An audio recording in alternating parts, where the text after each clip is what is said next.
6 months ago today, I was diagnosed with stage 5 chronic kidney disease and told that I had zero chance of getting better. Well, they were wrong. This is part 2 of 10 things that I have done to help improve my kidneys and beat kidney disease. Coming right up.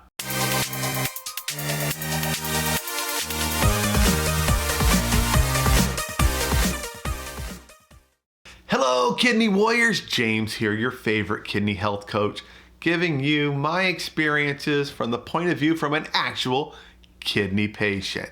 And this is part 2 of my 2-part video on the 10 things that I have done that I feel were the most impactful for getting me from stage 5 all the way up to stage 4. Now, if you haven't subscribed to my YouTube channel, make sure and subscribe now. youtube.com/DadviceTV and click that little bell icon. That way you get a notification every single time I upload a new video. And now to today's topic, part 2. Number 6, I did things that could help or improve my kidney recovery. Now this includes, I get light exercise. I do 30 minutes a day of walking. The recommendation I was told was do it at least 5 days a week for 30 minutes. I do it 7 days a week.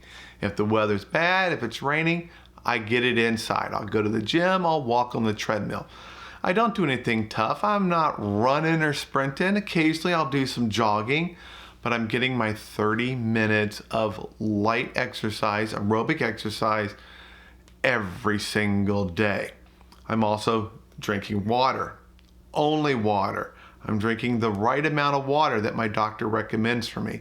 For me, it's 1/2 of my body weight. Take that number and then drink that number in ounces. And some people get confused by that formula from time to time. It's just one of many formulas to calculate how much water you need, and yours may vary. Your doctor may give you a different number.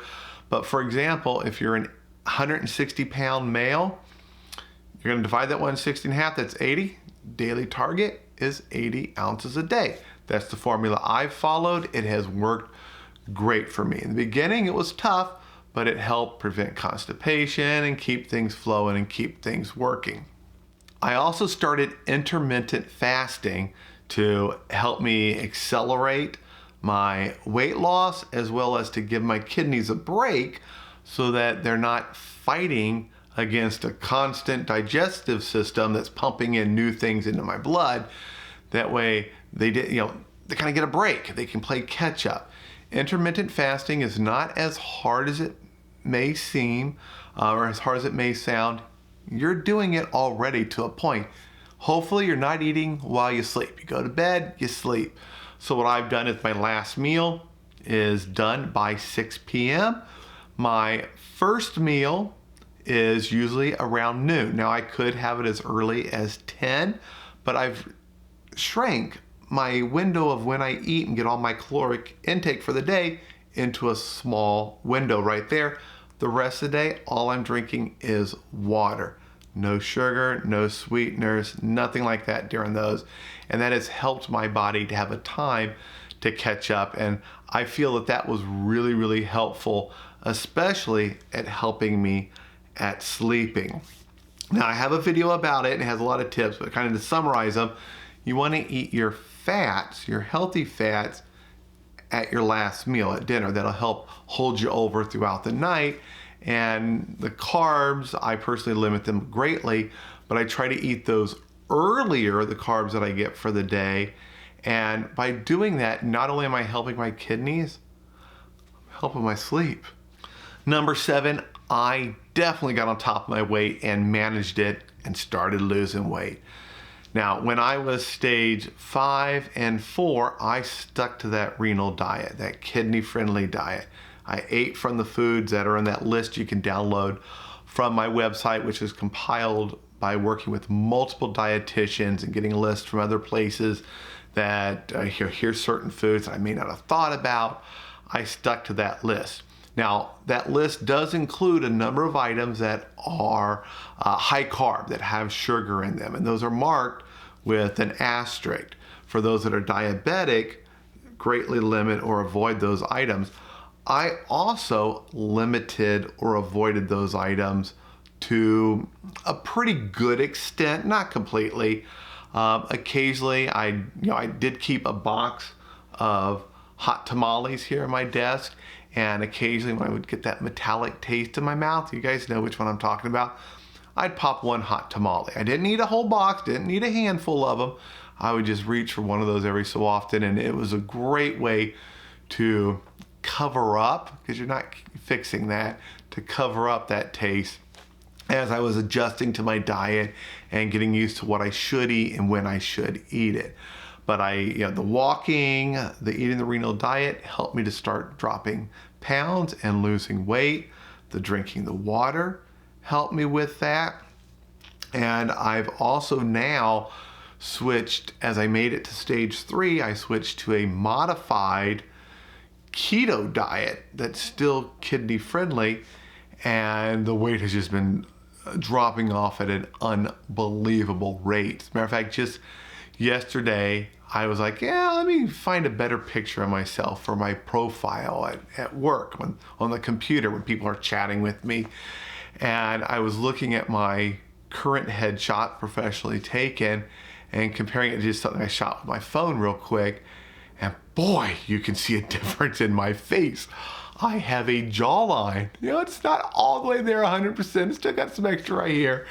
But I have drastically changed in the last 6 months. And weight loss, managed my weight, getting it under control. My nephrologist says it doesn't have a direct correlation to my kidney performance, but I know it's good for me overall. It's good for my heart.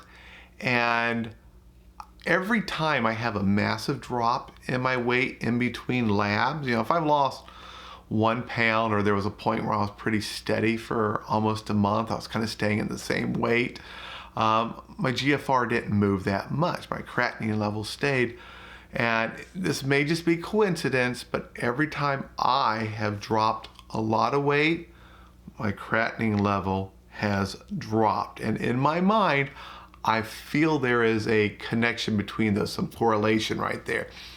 We'll see next month when I get my labs done after the first 45 days on this modified ketogenic diet, where they are. Now I've lost a ton of weight, and I've been told the ketogenic diet is going to greatly improve my GFR by lowering my creatinine. We'll see. I don't know. Number 8, I keep stress at bay. Now with my primary care physician, this was probably the number one thing that he was and always is concerned about, is stress. That's the first question he always asks me.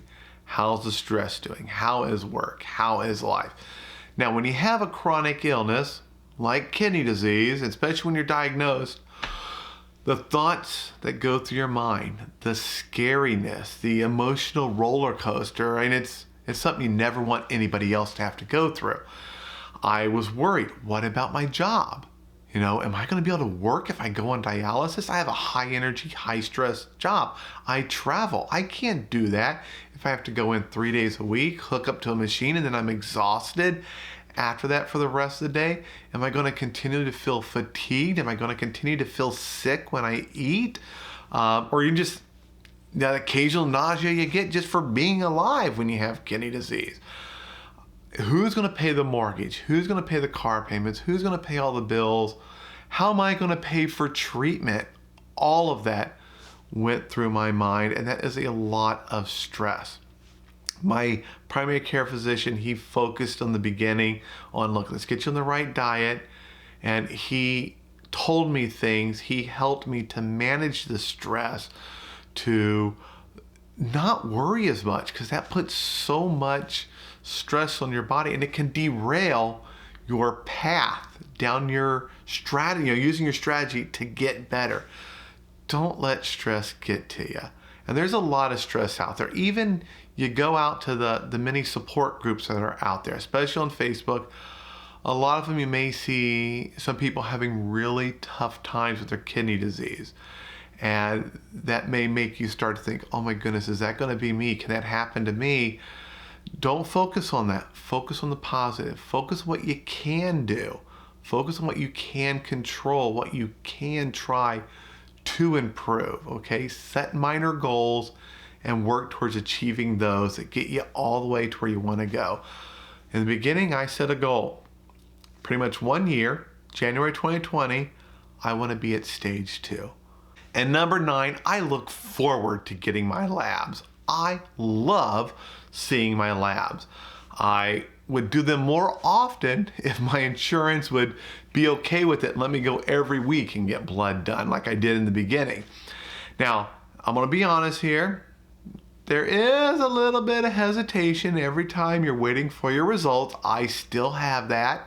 It's completely normal.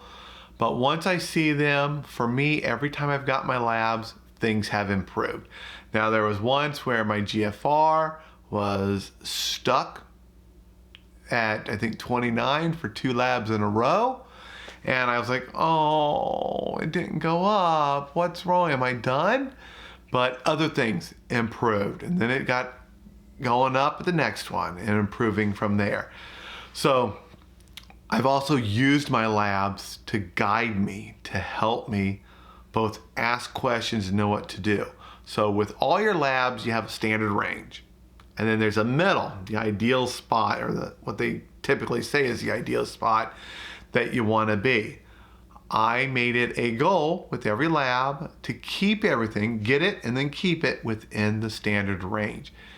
Anything that was too high or too low, I asked, why? Why is that too high? Why is that too low? What do I need to do to get that where it needs to be by the next lab? How do I do that? Tell me, doctor, what exactly do I need to do? I want this thing fixed. I want this one in the middle by my next labs. In the beginning, I was doing labs multiple times a week, then weekly, then every other week, and now it's kind of spanning a month or more for my labs. And I just look forward to them. I use them as a guide for seeing the progress. I put them into Excel, all my results, and I track them in a graph. So I can see things going down that are supposed to go down. I see things going up that are supposed to go up. And I see things staying flat that are supposed to be flat right there in the standard range. And that helps motivate me to see that I am making progress. And number 10, keep learning. Now, there is so much to learn about chronic kidney disease and any other illnesses you may be fighting. For me, I just started reading books. I started reading actual research papers. I reached out to scientists and doctors all around the world.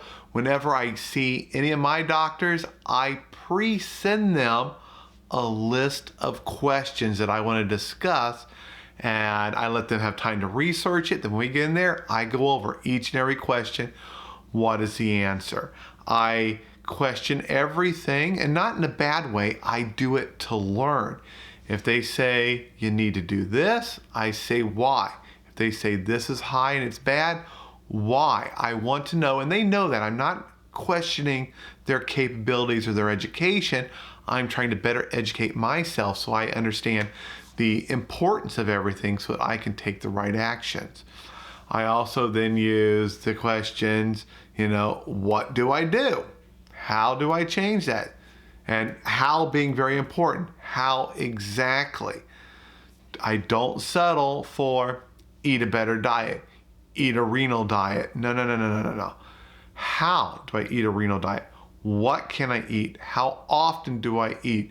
Are there hours I shouldn't eat? Should I drink when I eat? Should I drink before I eat? I went into the nitty-gritty details to better educate myself, to better learn, so that I understood all the challenges that my body currently faces, and those may evolve as you go through different stages of kidney disease, so that with that education, I had the motivation. Okay, that's why I can't do that. That's really bad.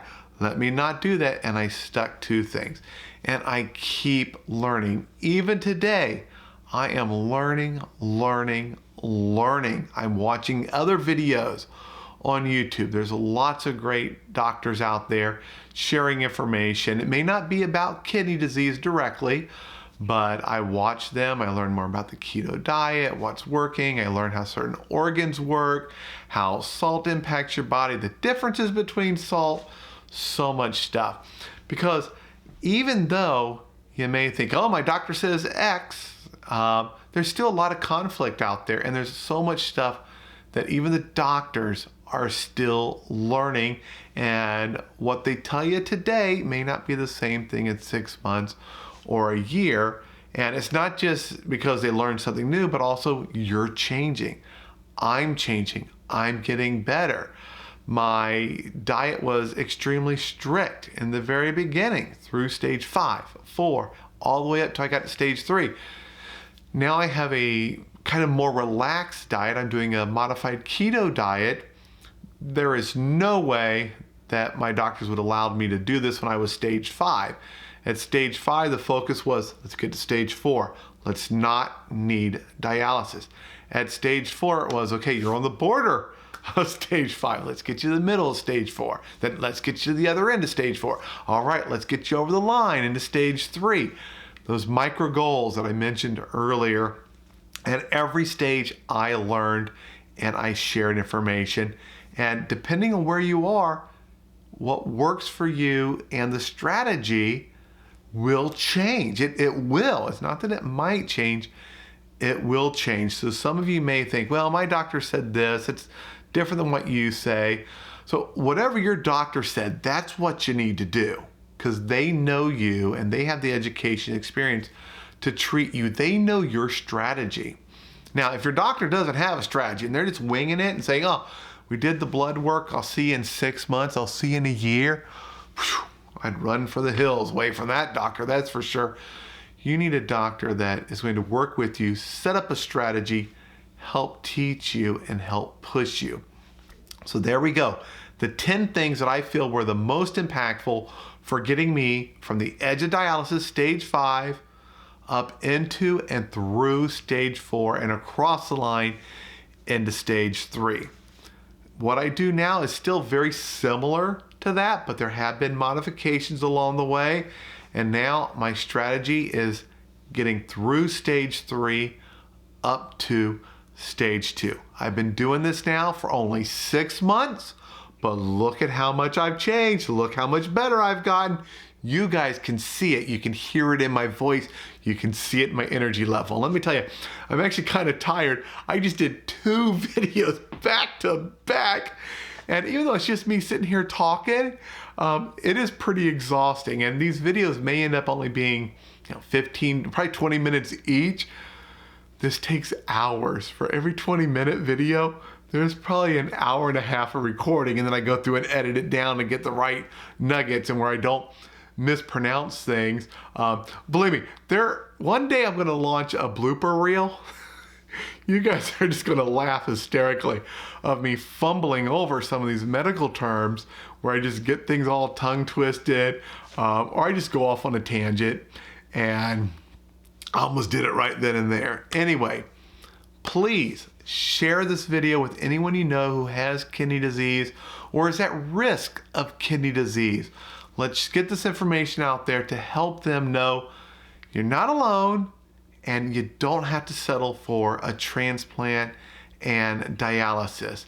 It may not always be possible to improve your kidney health, but I was told I had 0 chance after spending a week in the ICU, and look at me, getting better and better and better. And that original nephrologist that was there who told me I had 0 chance, I've visited her a few times since to show her, hey, look, here's how I'm doing. You gotta be careful when you tell patients they have 0 chance of getting better. It's demoralizing and it's heartbreaking. Please don't do that. I'm trying to encourage her to give people hope. She told me, you're doing it all wrong, but don't change. Keep doing it. If it's working for you and getting better. She was just taught a different method, a different strategy. What she was taught, stage 1 through 3, don't say anything to the patient. Let them coast through it. At stage 4, try to slow it down and start preparing them for dialysis. And at stage 5, hand you over to those money-making dialysis centers that are popping up everywhere. Now, there's nothing wrong with dialysis. If you need dialysis, that's a solution that keeps you alive until you can get a transplant. And there are some people who have been able to get off of dialysis and improve and work their way up to stage 4, stage 3. I've even read a book of one who made it all the way to stage 2. Fantastic. Anyone on dialysis, I wish that could happen to you. But some people, it's just not possible. There's too much kidney damage, or there's other illnesses fighting against you, or it's genetic. There's not everyone can improve, but everyone deserves the chance to fight kidney disease, not to accept losing. Because what do I say? Losing is not an option. Now, I'm going to remind you guys again, if you have not subscribed to my YouTube channel, go ahead, please subscribe to it. Click that little bell icon. That way you get a notification every time I upload a brand new video. And if you haven't visited dadvicetv.com, my website, whew, it is loaded with all sorts of information. Now, YouTube is the best place to get the latest and the greatest. And by clicking that bell icon, you get a notification every time I upload something, so it's easy to find. There is so much stuff. It is getting hard to organize it there on my website to make it easy to go and find things, or to know what's the latest and the greatest that I have shared. Now, you can also join me on Facebook, facebook.com/dadvicetv. I try to stay up with the comments as best I can, but as things are growing, there's more and more questions being asked, more comments, and then of course, more of the internet trolls and the internet bullies getting in the way that I have to kind of push through to find all the comments.